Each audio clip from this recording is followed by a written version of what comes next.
আল্লাহু আকবার। এর যুবক ভাই, খলিফাতুল মুসলিমিন হযরত উমর তরবারিটা লইয়া দাঁড়ায়া গেল, তরবারি লইয়া দাঁড়ায়া গেল। একটা বেঈমানের বাচ্চাগুলির সাহস নাই রে উমরের তরবারির সামনে আসবে। সেদিন থেকে ঘোষণা হয়ে গেল ইসলামের দাওয়াত প্রকাশ্যে হবে, তারপরে নামাজ প্রকাশ্যে হবে। উমর কালেমা পড়ার কারণে আল্লাহর পয়গম্বর সেদিন সাহাবায়ে কেরামদেরকে লইয়া প্রকাশ্যে নামাজ পড়েছে। ইসলামের পয়দা হয় গো, ইসলামের পয়দা হয়, ইসলামের পয়দা হয়, ইসলামের শক্তি বাড়ে। তাই তো নবী উকবা কালেমাতে এত খুশি, এত খুশি, কারণ উকবা নেতা রে, নেতা কালেমা পড়ছে, নবী বড় খুশি। এর যুবক ভাই, আল্লাহর হাবিব খুশি হইয়া আনন্দে মুস্কে হাসি দিয়া উকবার ঘর থেকে বাহির হয়ে গেল। কিন্তু উকবায় যে কালেমা পড়ল রে, এই কথাটা কিন্তু ঘরের ভিতরে হয় নাই, ছড়ায় গেল শহরে, বন্দরে, গ্রামে গঞ্জে, সব জায়গায় বড় বড় নেতাদের কান পর্যন্ত পৌঁছে গেছে। আবু জাহিল্লা, আবু লাহাব্বা, উমাইয়া সহ বড় বড় নেতাগুলি উকবার বাড়িটা ঘেরাও করছে। আরে উকবা আমাদের সঙ্গে তোর এত সম্পর্ক, এত বন্ধুত্ব, আমাদের সঙ্গে উঠা বসা করস, ব্যবসা বাণিজ্য করস, চলাফেরা করস, একই সাথে ক্লাব গিয়া নাচানাচি করস, একই সাথে 4-5টা বোতল খাই প্রতিদিন। এরপরে দুর্নীতির টাকা খাম দিয়া তোর বাড়ির ভিতরে টেবিলের নিচ দিয়া দেই, দুর্নীতির টাকা তোর কাছে পাঠায়, চুরি বাটপারির টাকা তোর কাছে পাঠায়। এরে কোন হামলা মামলা তোর লইয়া করি, আকাম কুকাম ক্লাবে নাচানাচি সব তো তোর লইয়া করি, দর্শনের সেঞ্চুরি তোর লইয়া করি। কিন্তু কালেমাটা পড়লি আমাদেরকে জানাইলি না, বোতল খাওয়ার সময় আমাদের সাথে সম্পর্ক, কিন্তু কালেমা পড়লি আমাদেরকে জানাইলি না কেন? মেজাজ গরম, বন্ধুরা মেজাজ গরম করছে রে, কালেমা পড়লি তো আমাদেরকে জানাইলি না কেন? উকবায় কয় দুষ্ট রে, আমি কালেমা পড়ছি, কবর জানলে কেমনে? বলে পত্রিকায় নিউজ হয়ে গেছে গা। এরে যুবক ভাই, গ্রামে গঞ্জে শহরে বন্দরে সব জায়গায় ছিটায়া ছড়ায়া পড়ছে। এবার উকবারে ঘর থেকে বাহির করছে। বন্ধুরা বলে শুন, মুহাম্মাদের কালেমা যেহেতু পড়ি ফেলেছস, তাহলে আজকের থেকে তোর সঙ্গে কোনো সম্পর্ক নাই, তোর সঙ্গে কোনো ওঠা বসা নাই, তোর সঙ্গে কোনো কেসিনোতে আর টাকা লাগানিও চলবে না, ক্লাবে গিয়া নাচানাচি চলবে না, বোতল খাওয়া চলবে না।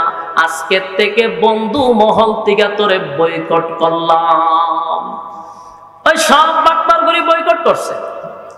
এরা যখন তারে বয়কট করে চলে যায়, উকবা পিছন থেকে ডাক দেয়, বড় নেতা দাঁড়ান। কোরআন নাজিল হয়েছে কয় বছর আগে? ১৫০০ বছর আগে। ১৫০০ বছর আগে কোরআন নাজিল হয়েছে। আজও কোরআন আছে, কিয়ামত পর্যন্ত। পৃথিবীতে অনেক গ্রন্থ আল্লাহ পাঠাইছে, তাওরাত, ইনজিল, জবুর, অনেক কিতাব আছে। আসমানি 4টি কিতাব বড় বড়। কোরআন বাদে যত কিতাবগুলি আছে একটাও এখন আর অরিজিনাল নাই, সব ডুপ্লিকেট। এবং তাদের মন গড়া রচনা, তাদের মন গড়া মতবাদ দিয়ে এই বইগুলি সাজাইছে। এক চাটিয়া। খ্রিস্টানদের বাইবেল যেটা দিয়ে তারা তর্ক করতে চায়, ওটাও অরিজিনাল নাই। গিয়ে দেখেন এটা তাদের মন গড়া।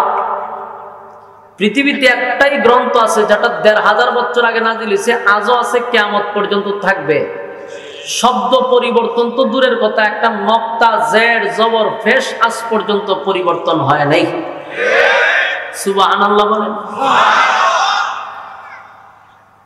কোরআন হলো একটি জ্বলন্ত মুজিজা।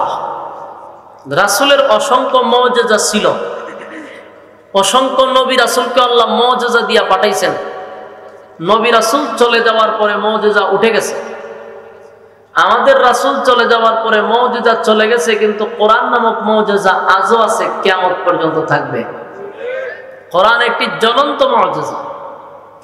এর এক নম্বর মুজিজা আপনার চোখে ধরা পড়বে ঠান্ডা মাথায় যদি বুঝেন যে ১৫০০ বছর হয়ে গেছে, আজ পর্যন্ত একটা নকতা পরিবর্তন হইল না। সুবহানাল্লাহ, সুবহানাল্লাহ। কেন জানেন?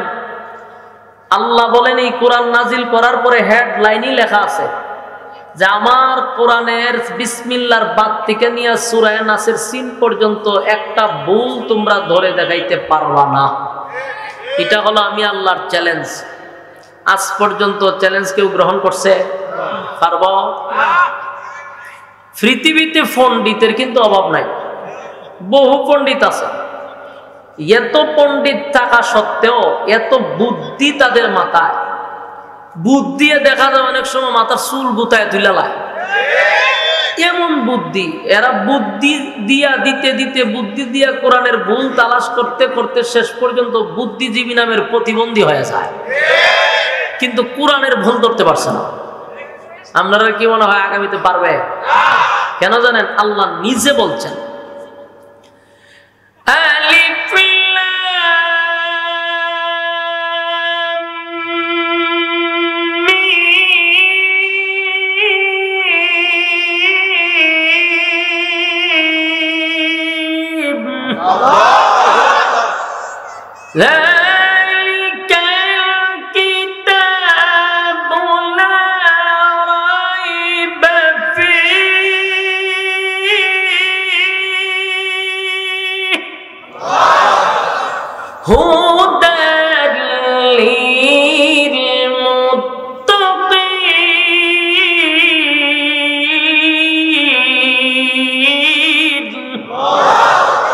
আল্লাহ বলেন নিঃসন্দেহে তোমরা পড়ো কোরআন, এটার মধ্যে ভুল তো নাই, ভুল আছে এতটুক সন্দেহ করলেও ঈমান থাকবে না। সুবহানাল্লাহ। ভুল আছে সন্দেহ করা যাবে? নিঃসন্দেহে পড়ো। এই কোরআন মুমিনদের জন্য এটা বড় নিয়ামত, এটা সমস্ত মানুষের জন্য একটা হেদায়েত। সম্মানিত সুধী, আজ পর্যন্ত পারে নাই, পারবো না। কেন জানেন পারবে না? আল্লাহ বলেন কোরআন নাজিল করছি আমি, আর এটার হেফাজতের দায়িত্ব আমি নিছি। আল্লাহ কি কোরআন নাজিল করে কোনো এমপি মন্ত্রীর হাতে দিছে? বলে তুমি এটার হেফাজত করো, রাজা বাদশাহর তো? আল্লাহ বলেন কোরআন আমি নাজিল করছি, হেফাজতের দায়িত্বটা আমি আল্লাহর হাতেই রাখছি। সুবহানাল্লাহ। এই জন্য কোরআন পরিবর্তন হয় নাই, পারবেও না। আল্লাহ নিজে কোরআনে বলছেন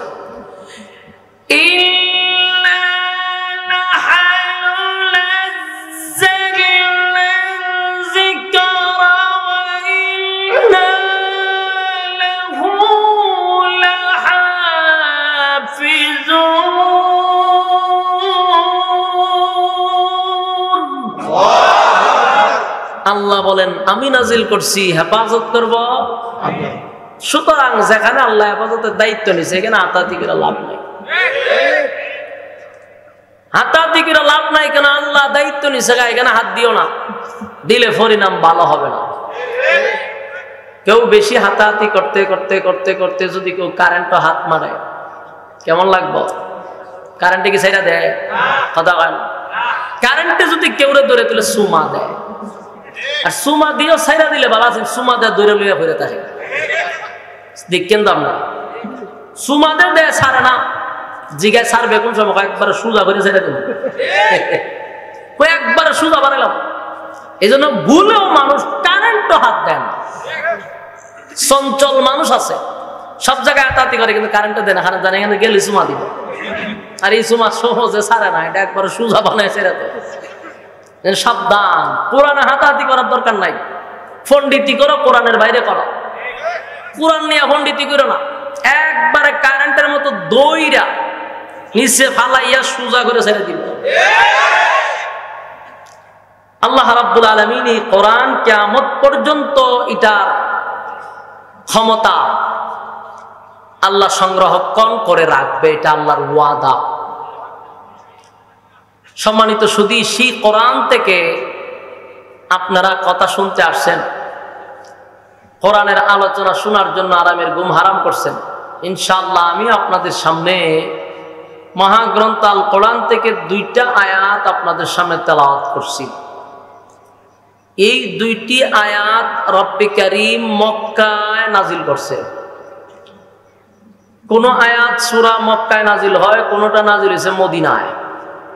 এই 2টি আয়াত রব্বে কারীম মক্কাতুল মুকাররমায় অবতীর্ণ করেছেন। তো আয়াত অথবা সূরা নাজিল হওয়ার কিছু কারণ থাকে। এই কারণটারে সাধারণ মানুষ বলে অবস্থান, কেউ বলে প্রেক্ষাপট, তাফসীরের ভাষায় বলা হয় শানে নজুল।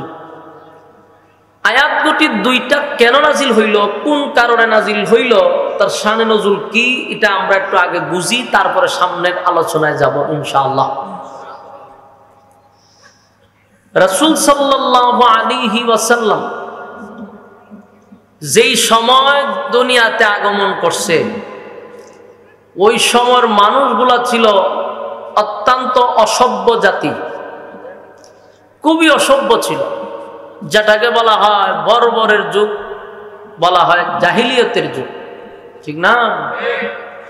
যদিও আমরা আগে জাহিলিয়ত বর্বর শুনলে আতঙ্কে থাকতাম অথবা আশ্চর্য হতাম, কিন্তু আমরা গবেষণা করে 1400 বছর আগের ইতিহাসও পড়ছি, আর বর্তমান প্রেক্ষাপট প্র্যাকটিক্যালে দেখছি।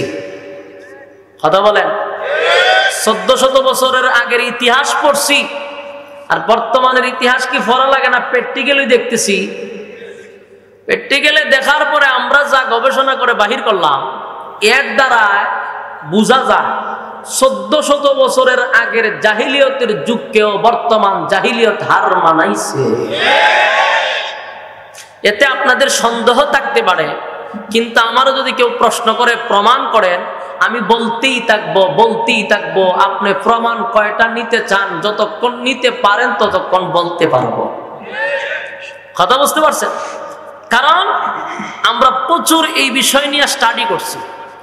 দেখলাম 1400 বছর আগের জাহিলিয়তের মধ্যে কি কি গর্ত, কি কি হইছে, আর বর্তমানে কি কি না হইছে, সবই হয়ে গেছে। তাই আমরা দুটোটা মিলায় দেখলাম 1400 বছর আগের কেন সমস্ত পৃথিবীর জাহিলিয়তের যুগকে বর্তমান যুগ হার মানাই দিছে। তাই আতঙ্কে ওঠার কিছু নাই, চমকে যাওয়ার কিছু নাই। সম্মানিত শুধু রাসূলের যুগটাও ছিল এরকম, অসভ্য জাতি ছিল। এই অসভ্য জাতির মাঝখানে পৃথিবীর শ্রেষ্ঠ মহামানব, পৃথিবীর সবচেয়ে সভ্য মানুষটাকে আল্লাহ তখন দুনিয়াতে পাঠাইছেন। আপনারা টাঙ্গাইলের মানুষ, আমার সাথে একটু হ্যাঁ না ঠিক বেঠিক কিন্তু বলতে হবে। আপনারা যদি ভদ্রতা দেখান আর বলেন হুজুর আমরা খুব ভদ্র, আমরা চুপ, এই কথা বলে তো চুপ করে বসে থাকে, তাহলে আলোচনা বলার যে একটা জজবা, একটা স্পিরিট, কথা বলার আগ্রহ, এটা নষ্ট হয়ে যাবে। এখন আপনারা বুঝতে শুনে ভদ্রতা সাজছেন, আজকে একটু আওয়াজ টাওয়াজ দিয়েন, সব কথায় ঠিক হইলে ঠিক কইবেন, না হইলে না কইবেন, এর দ্বারাই বুঝি আমার কথা বুঝতেছেন। আর একবারে চুপ থাকলে আমি বুঝি আমার কথা বুঝেন না, এই জন্য একটা আওয়াজ দিয়ে। আর বুঝবেন না কেন? আপনাদের বুঝার মতো ভাষাই আমি আপনাদের সামনে প্রয়োগ করতেছি। আর যদি আমার ভাষায় ওয়াজ করি তাহলে আপনারা হলে একটা জিয়ারত হইব, খবর জিয়ারত। ওই ভাষা আমি বলতেছি না, বুঝার মতো ভাষা আপনাদের সামনে ব্যবহার করতেছি, এই জন্য একটা হানা কইয়া। পৃথিবীর সবচেয়ে অসভ্য জাতির মাঝখানে শ্রেষ্ঠ মহামানব, শ্রেষ্ঠ সভ্য মানুষটাকে আল্লাহ তখন পাঠাইছে, যার চরিত্র ছিল আজিম চরিত্র।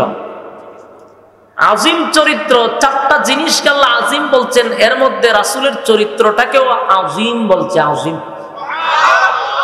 যার চরিত্রের মধ্যে একটা তিল পরিমাণ স্পট ছিল না। সুবহানাল্লাহ।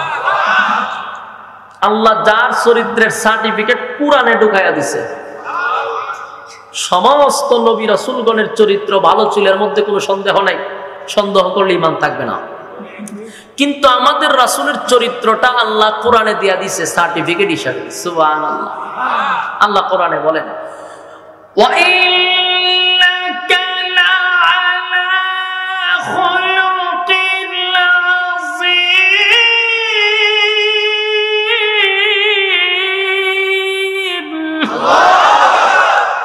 আল্লাহ বলেন আজিম চরিত্র দিছে,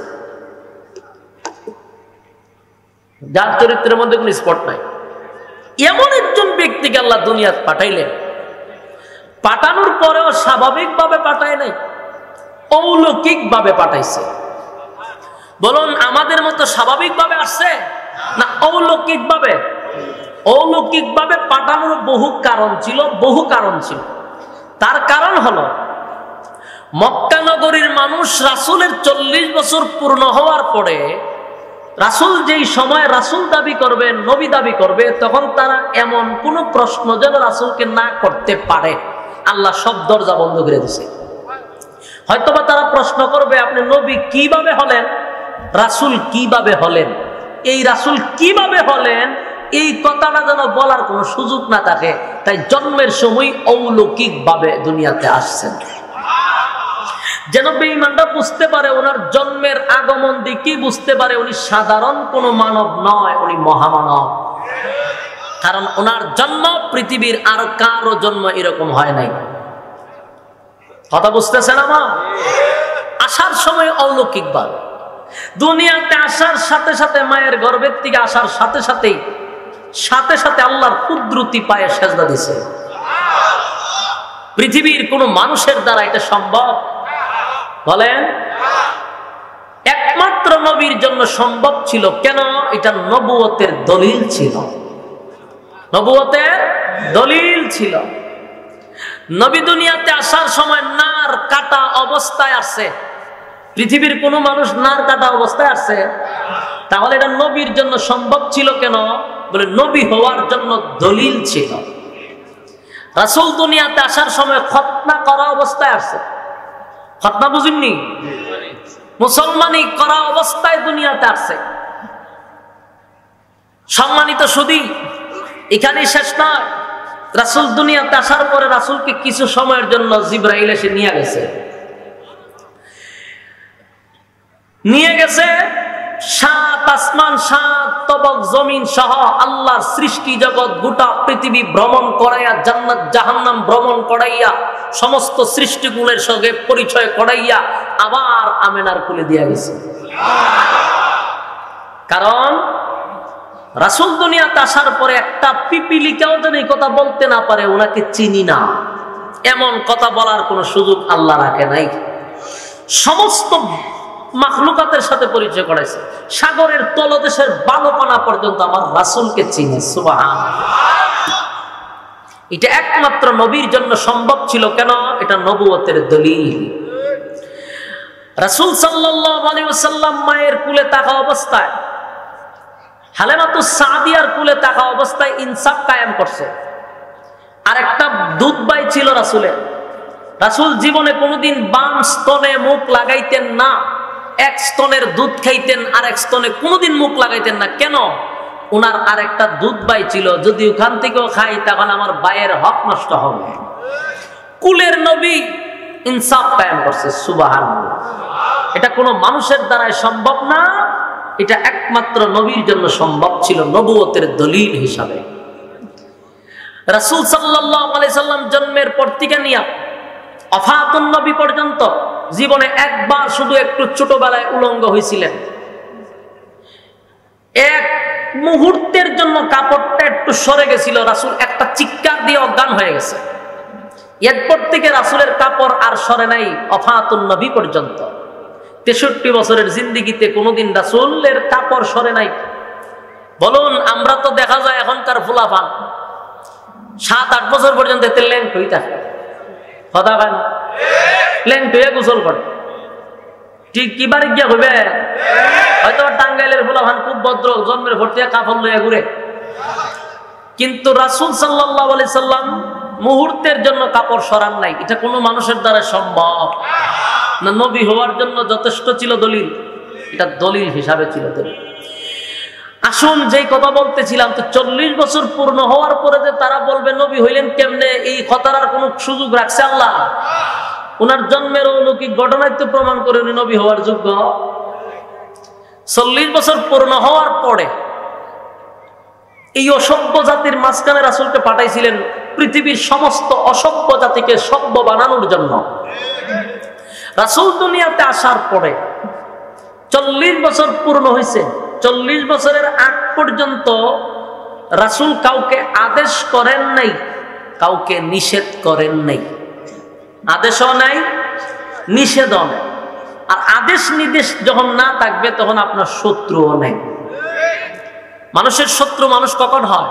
যখন আপনি আদেশ করবেন, যখন আপনি নিষেধ করবেন তখন শত্রু হয়। 40 বছর আগ পর্যন্ত রাসূলের কোনো শত্রু ছিল না। শত্রুটা হইল কখন? যেদিন থেকে ওহী নাজিল হয়েছে, যেদিন থেকে রাসূল হয়েছেন, যেদিন থেকে আল্লাহর পক্ষ থেকে হক কথা বলা শুরু করছেন, আদেশ করা শুরু করছেন, নিষেধ করা শুরু করছেন, সেদিন থেকে শত্রু হওয়া শুরু হয়েছে।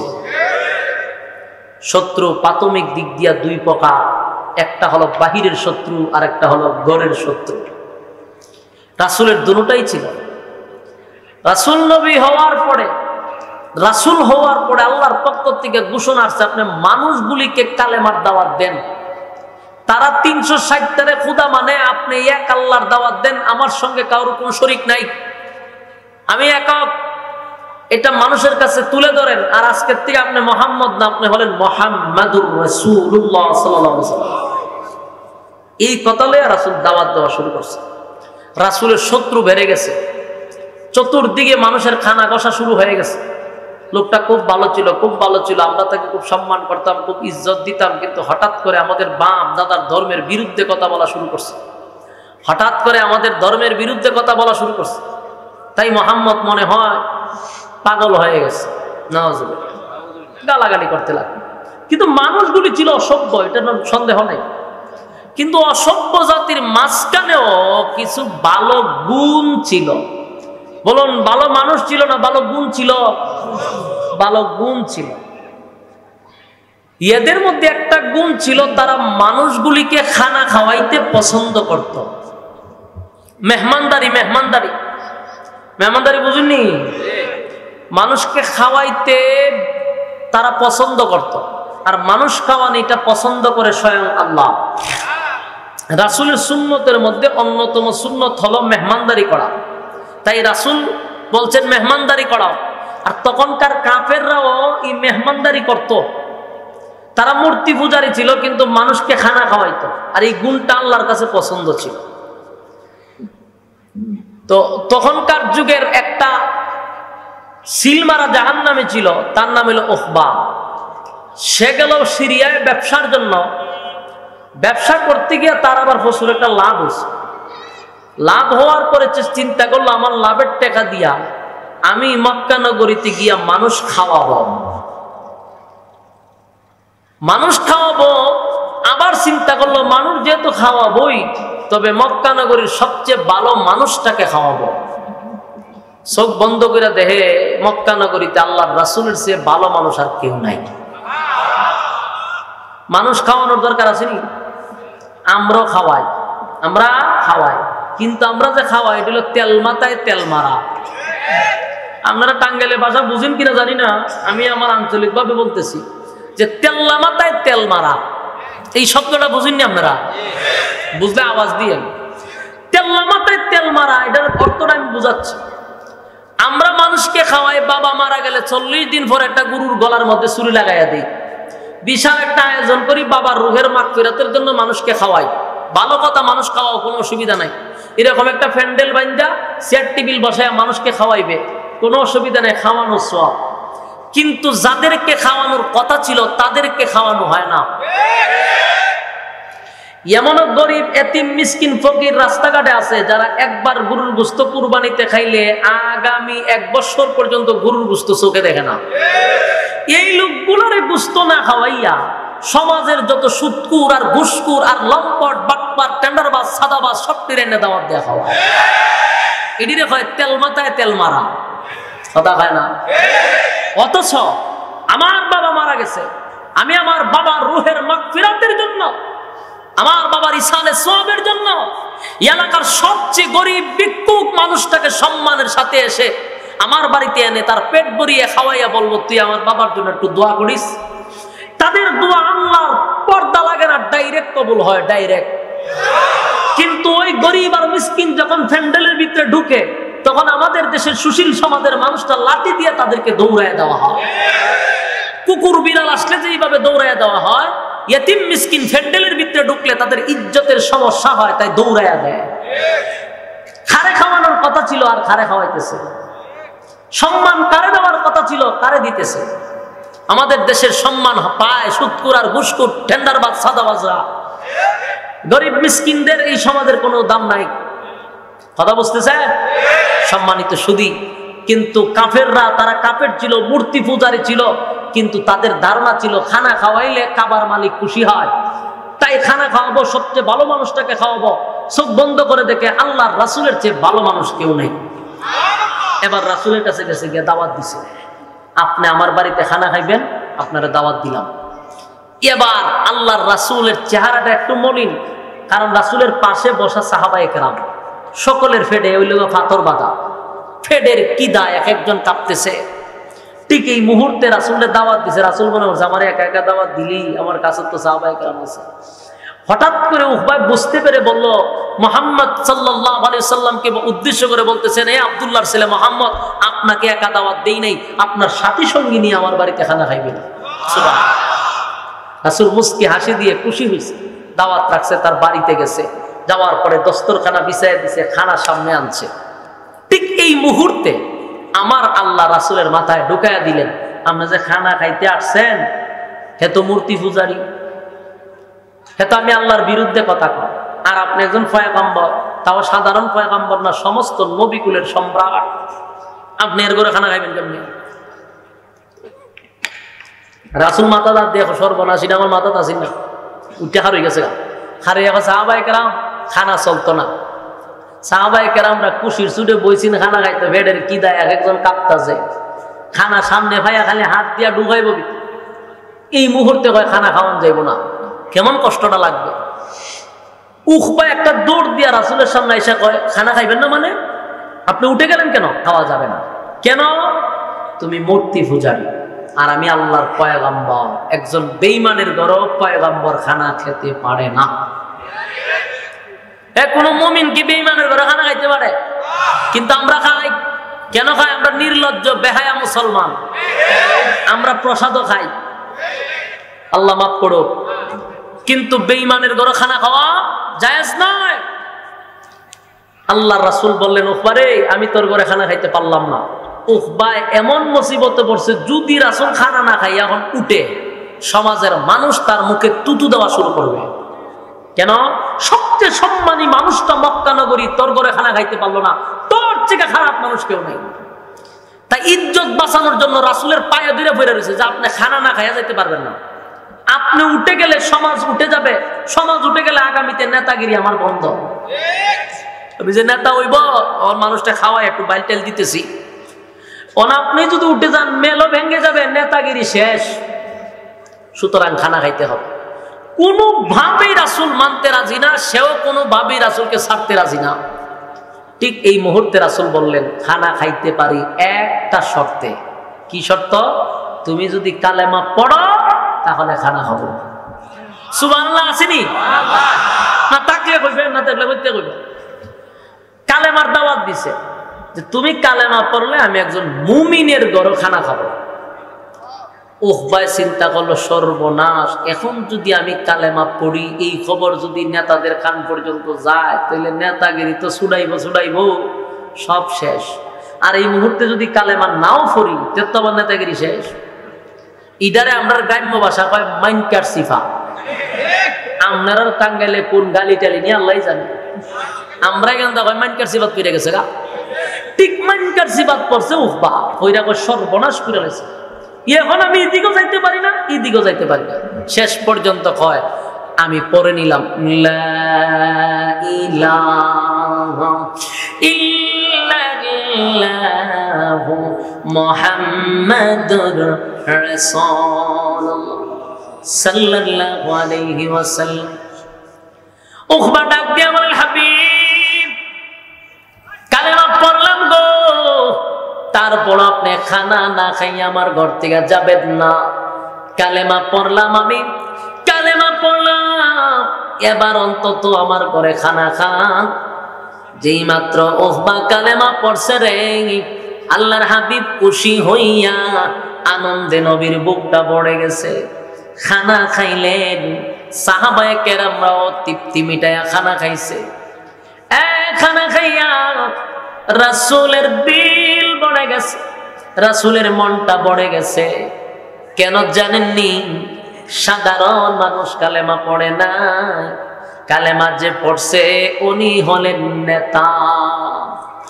এই নেতা কালেমা পড়ছে, সাধারণ পাবলিক কালেমা পড়ে নাই রে, নেতাই কালেমা পড়ছে। নেতাই যদি কালেমা পড়ে ইসলামের উপকার বেশি হয় না কম হয়? তার একটা জ্বলন্ত প্রমাণ হলো খলিফাতুল মুসলিমিন হযরত ওমর। উনি যখন কালেমা পড়ছিল, আল্লাহর নবী আল্লাহর কাছ থেকে ছায়া উমরে আনছে। দুইজন উমরের জন্য দোয়া করছিলেন, হিসাবের ছেলে উমর আর খাত্তাবের ছেলে উমর। আবু জাহিল্লার নাম উমর ছিল। এই দুই উমরের জন্য দোয়া করছিল, আল্লাহ দুইটার মধ্যে একটারে আমার দিয়া দাও, দুটোটাই নেতা। দুটার মধ্যে একটাই যদি কালেমা পড়ে ইসলামের প্রচার প্রসার বেড়ে যাবে, ইসলামের শক্তি বাড়বে।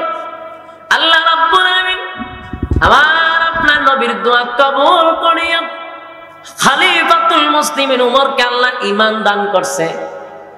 আল্লাহর হাবিবের সাহাবী হযরত ওমর যেদিন কালেমা পড়ছে, এর কিছুদিন পরেই আল্লাহর নবীকে বললেন, নবী গো, আমি ওমর কালেমা পড়ছি গো নবী। আমি কালেমা পড়ার পরে আপনি লুগাইয়া লুগাইয়া লুগাইয়া লুগাইয়া নামাজ পড়বেন, এটা হতে পারে না। আপনি কেন লুগাইয়া নামাজ পড়বেন? আমি ওমর কালেমা পড়ছি। আল্লাহর নবী বলেন, ওমর চতুর্দিকে সাহাবায়ে কেরামদের উপরে নির্যাতন নিপীড়ন, নির্যাতনের স্টিম রোলার চাপায়া দিছে। এমন ভাবে মারধর করা শুরু করছে, আমার সাহাবায়ে কেরামদের নির্যাতনের কারণে আমি লুগাইয়া লুগাইয়া নামাজ পড়ি। তারা এত বড় জাহেল ছিল, আল্লাহর হাবিব যদি নামাজ পড়তো, নবী আমার সাজদায় গেলেন, নবীজি যদি সাজদায় যাইতো, বেঈমানের বাচ্চাগুলি ওটের নারী বুড়ি আমার নবীর পিঠে রেখে দিত। আরে ভাই, আল্লাহ নবীর সাজদার অবস্থা, নবীজির পিঠের উপরে নারী বুড়ি রেখে দিত যেন নবী কষ্ট পায়, উঠতে না পারে। আম্মা জান ফাতেমা ছিল ছোট, দৌড়াইয়া এসে ডাক দিয়া কয়, এরে মক্কার বাসী, আমার বাবার উপরে নারী বুড়ি তুলে দিলি, কি অপরাধ আমার বাবা করছে রে? জীবনে আমার আব্বা কারো দিকে চোখ রাঙায়া তাকাইছে না, আমার বাবা কারো দিকে কোনোদিন শক্ত করে কথা বলে নাই, কারো হক নষ্ট করে নাই, কিন্তু বারবার আমার আব্বার উপরে এত নির্যাতন তোমরা কেন করো? আল্লাহর হাবিবের উপরে পর্যন্ত তারা নির্যাতন করছে। আল্লাহর নবী বলেন, উমর সাহাবায়ে কেরামরা লুগাইয়া লুগাইয়া নামাজ পড়ে রে, বেঈমানের বাচ্চাগুলি জানলে আইসা আক্রমণ করে, নির্যাতন করে, তাই আমি লুগাইয়া লুগাইয়া নামাজ পড়ি। হযরত ওমর বলেন, নবী গো, আমি ওমর কালেমা পড়ছি, আপনার নবী লুগাইয়া পড়বেন, এটা হতে পারে না।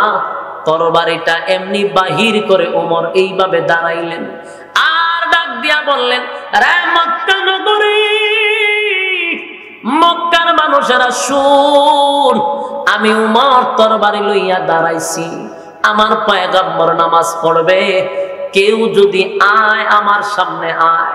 এ মক্কা নগরীর মানুষ, কেউ যদি তার সন্তানকে এতিম করতে চাস তাহলে আমার তরবারির কাছে আয়, কেউ যদি তোদের বিবিকে বিধবা করতে চাস তাহলে আমার তরবারির কাছে আয়। এইভাবে ডাকতে লাগলো। মক্কা নগরীর একটা মানুষেরও সাহস হয় না উমরের সামনে দাঁড়াবে। আরো জোরে বলেন আল্লাহু আকবার। ইমানের আওয়াজে বলেন আল্লাহু আকবার। এর যুবক ভাই, মুসলিমের হযরত উমর তরবারিটা লইয়া দাঁড়ায়া গেল, তরবারি লইয়া দাঁড়ায়া গেল। একটা বেঈমানের বাচ্চাগুলির সাহস নাই রে উমরের তরবারির সামনে আসবে। সেদিন থেকে ঘোষণা হয়ে গেল ইসলামের দাওয়াত প্রকাশ্যে হবে, তারপরে নামাজ প্রকাশ্যে হবে। উমর কালেমা পড়ার কারণে আল্লাহর পয়গম্বর সেদিন সাহাবায়ে কেরামদেরকে লইয়া প্রকাশ্যে নামাজ পড়েছে। ইসলামের পয়দা হয় গো, ইসলামের পয়দা হয়, ইসলামের পয়দা হয়, ইসলামের শক্তি বাড়ে। তাই তো নবী উকবা কালেমাতে এত খুশি, এত খুশি, কারণ উকবা নেতা রে, নেতাই কালেমা পড়ছে, নবী বড় খুশি। এর যুবক ভাই, আল্লাহর হাবিব খুশি হইয়া আনন্দে মুস্কে হাসি দিয়া উকবার ঘর থেকে বাহির হয়ে গেল। কিন্তু উকবায় যে কালেমা পড়ল রে, এই কথাটা কিন্তু ঘরের ভিতরে হয় নাই, ছড়ায় গেল শহরে, বন্দরে, গ্রামে গঞ্জে, সব জায়গায় বড় বড় নেতাদের কান পর্যন্ত পৌঁছে গেছে। আবু জাহিল্লা, আবু লাহাইবা, উমাইয়া সহ বড় বড় নেতাগুলি উকবার বাড়িটা ঘেরাও করছে। আরে উকবা কেমনে রে, আমাদের সঙ্গে তোর এত সম্পর্ক, এত বন্ধুত্ব, আমাদের সঙ্গে উঠা বসা করস, ব্যবসা বাণিজ্য করস, চলাফেরা করস, একই সাথে ক্লাব গিয়া নাচানাচি করস, একই সাথে 4-5টা বোতল খাই প্রতিদিন, এরপরে দুর্নীতির টাকা খাম দিয়া তোর বাড়ির ভিতরে টেবিলের নিচ দিয়া দেই, দুর্নীতির টাকা তোর কাছে পাঠায়, চুরি বাটপারির টাকা তোর কাছে পাঠায়, এরে কোন হামলা মামলা তোর লইয়া করি, আকাম কুকাম ক্লাবে নাচানাচি সব তো তোর লই করি, দর্শনের সেঞ্চুরি তোর লইয়া করি। কিন্তু কালেমাটা পড়লি আমাদেরকে জানাইলি না, বোতল খাওয়ার সময় আমাদের সাথে সম্পর্ক, কিন্তু কালেমা পড়লি আমাদেরকে জানাইলি না কেন? মেজাজ গরম, বন্ধুরা মেজাজ গরম করছে রে, কালেমা পড়লি তো আমাদেরকে জানাইলি না কেন? উকবায় কয় দুষ্ট রে, আমি কালেমা পড়ছি, কবর জানলে কেমনে? বলে পত্রিকায় নিউজ হয়ে গেছে গা। এর যুবক ভাই, গ্রামে গঞ্জে শহরে বন্দরে সব জায়গায় ছিটায়া ছড়ায়া পড়ছে। এবার উকবারে ঘর থেকে বাহির করছে। বন্ধুরা বলে শুন, মুহাম্মাদের কালেমা যেহেতু পড়ি ফেলেছস, তাহলে আজকের থেকে তোর সঙ্গে কোনো সম্পর্ক নাই, তোর সঙ্গে কোনো ওঠা বসা নাই, তোর সঙ্গে কোনো কেসিনোতে টাকা লাগানিও চলবে না, ক্লাবে গিয়া নাচানাচি চলবে না, বোতল খাওয়া চলবে না। আজকের থেকে বন্ধু মহল থেকে তোরে বয়কট করলাম। ওই সব বাটপারগুলি বয়কট করছে। এরা যখন তারে বয়কট করে চলে যায়, উকবা পিছন থেকে ডাক দেখায়, বড় নেতা দাঁড়ান।